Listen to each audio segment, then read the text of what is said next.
Saat berpikir tentang pekerjaan berbahaya, yang terlintas di benak kita pasti pemadam kebakaran dan polisi. Tapi aku mau membahas berbagai profesi berbahaya lain yang tak terduga di luar sana. Orang-orang ini melakukan pekerjaan yang gak banyak orang mau ambil risiko melakukannya. Jadi ini penghargaan untuk mereka. Profesi pertama benar-benar layak mendapat penghargaan karena tidak mementingkan diri sendiri.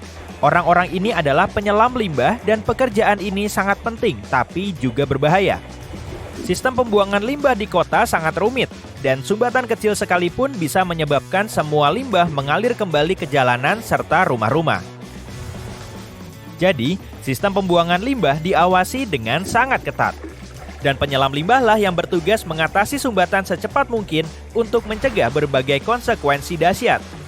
Penyelam limbah memakai setelan kering dan sepatu bot khusus. Mereka harus tetap di air yang dipenuhi segala macam limbah, bakteri, dan bahan berbahaya lain. Penyelam limbah mendatangi sumbatan dan menyingkirkannya. Karena air terkontaminasi, luka terkecil sekalipun bisa menimbulkan infeksi. Jadi para spesialis ini harus hati-hati sekali. Pekerjaan ini bisa luar biasa berbahaya hingga dilarang di banyak negara. Pemburu badai adalah nama yang keren sekali untuk profesi yang juga sangat berbahaya.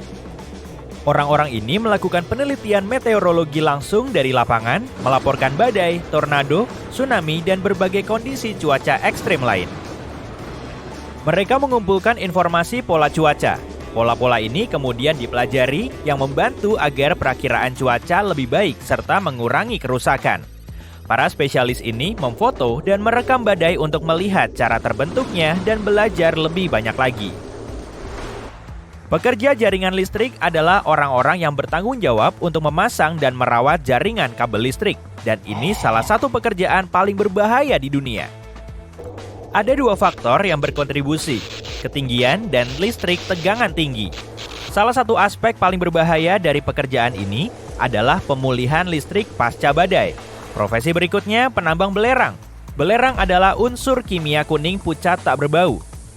Belerang dipakai di bidang pertanian untuk mengendalikan hama dan jamur, juga dalam produksi korek api dan kembang api. Belerang juga sering digunakan dalam obat-obatan, jadi sebagian orang bekerja untuk menambangnya. Biasanya, belerang ditemukan di area gunung berapi. Karena itu, gunung berapi menjadi tempat kerja utama mereka. Mereka pecahkan belerang dari dasar kawah, menghancurkannya jadi potongan kecil-kecil, mengumpulkannya dan mengangkutnya ke kota terdekat. Pekerjaan ini bukan cuma berat, tapi juga berbahaya. Asap dan gas-gas yang dihasilkan dalam proses itu bisa menyebabkan masalah pernapasan dan gigi. Sebagian lokasi penambangan juga ada di perut gunung berapi aktif, dan erupsi tiba-tiba adalah potensi bahaya lain. Pertambangan adalah pekerjaan yang seluruhnya berbahaya, dan aku mau membahas jenis lainnya. Penambangan batu kapur. Batu kapur adalah bahan bangunan yang dipakai luas dalam konstruksi jalan dan bangunan. Jadi, kebayangkan permintaan terhadap batu kapur? Omong-omong, piramida besar Giza pun dibuat dari bahan ini. Jadi, orang telah memakai batu kapur selama ribuan tahun. Menambang batu kapur bukan pekerjaan mudah. Prosesnya menghasilkan awan debu dan bahan ini tidak sehat jika dihirup. Debu ini juga naik ke udara. Ini berbahaya sekali, mengingat orang memakai perkakas tajam untuk memecah batu kapur.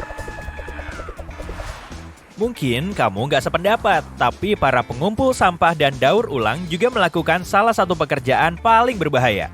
Seorang pengumpul sampah bilang, meski melakukan pekerjaan yang sama tiap hari selama bertahun-tahun, kamu tetap nggak boleh lengah. Mereka harus sangat hati-hati saat keluar dari truk menuju bak sampah. Ada kabel yang meninggikan kontainer, dan satu kesalahan bisa merusak serta menyebabkan kecelakaan. Profesi berbahaya berikutnya adalah pekerjaan tukang las bawah air. Pengelasan kering atau mengelas di pantai biasanya lebih sederhana karena tanpa tekanan air dan proses pengelasan bisa dikendalikan dengan lebih baik. Karena itu, jenis pengelasan ini lebih disukai. Tapi kadang teknik ini terlalu mahal.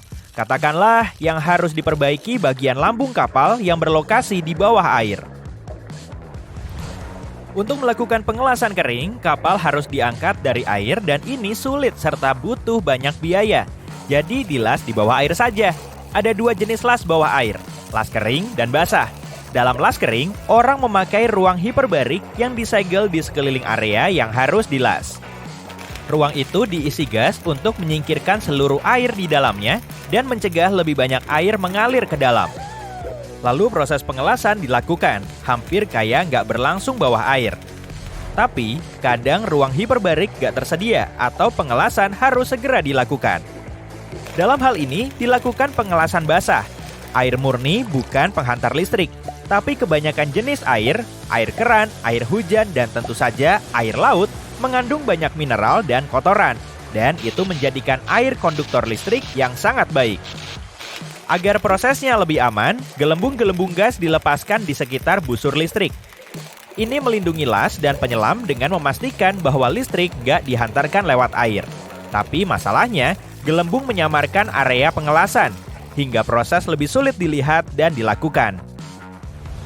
Memancing di laut dalam juga ada dalam daftar ini. Gak semua ikan berenang di dekat pantai atau di perairan dangkal. Ikan tuna, pedang, dan marlin adalah sebagian kecil dari jenis ikan yang berenang jauh di dalam air. Memancing di laut dalam adalah semua kegiatan memancing 30 meter di bawah air atau lebih dalam. Kegiatan ini juga berlangsung jauh dari pantai. Jarak yang sejauh itu menjadi salah satu alasan kenapa memancing di laut dalam berbahaya. Jika terjadi kecelakaan, kamu terlalu jauh dari bantuan medis profesional. Ikan yang berenang di laut dalam juga lebih besar, lebih cepat, dan lebih kuat. Jadi kegiatan ini lebih berbahaya dibanding memancing di laut dangkal. Laut terbuka juga jauh lebih sulit diprediksi dibanding laut yang dekat dengan pantai. Jadi itu faktor lain. Nah, sekarang mari kita bahas penebangan kayu. Para pekerja penebangan kayu menyediakan material mentah untuk berbagai industri. Pekerjaan ini sangat menuntut dan berbahaya. Di masa lalu, orang menebang pohon secara manual. Sekarang ini, orang memakai mesin, tapi ini nggak membuat pekerjaan mereka kurang berbahaya. Pohon-pohon masih roboh, dan sekarang ada gergaji mesin tajam yang terus-menerus bekerja. Orang juga selalu ada di luar, dan mereka harus waspada, mengecek potensi bahaya lingkungan, dan itu bisa datang dari mana saja.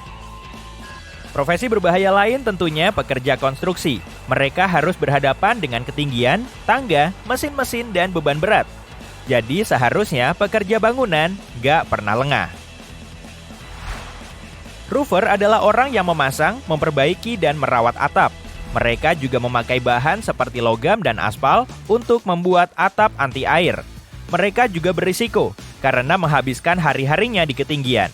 Omong-omong, ada juga loh pembersih atap profesional. Sekali-sekali atap harus dirawat. Atap harus dibersihkan dari lumut dan jamur. Dan ada orang yang bisa melakukan ini untukmu. Ada juga industrial alpinis. Mereka adalah orang-orang yang memanjat bangunan untuk mencapai bagian yang sulit dijangkau orang biasa.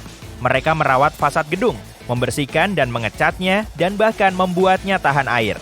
Mereka juga melakukan perawatan lain yang dibutuhkan untuk melindungi bangunan dari berbagai gas, debu industri, dan faktor-faktor merusak lain. Petani juga mempertaruhkan nyawa mereka tiap hari. Bertani lebih dari sekedar memerah susu sapi dan menyiram tanaman. Bertani juga berarti bekerja dengan mesin berat dan bahan kimia. Traktor cukup menantang untuk bermanuver dan mudah terguling. Peralatan pertanian juga berbahaya karena seringnya sangat tajam. Petani memakai bahan kimia untuk melindungi tanaman dan menjaga kebersihan mesin. Bahan kimia sering menyebar ke area luas, membuat udara di sekitarnya beracun. Ada banyak hal lain yang berpotensi bahaya, tapi mari kita sudahi dengan hewan.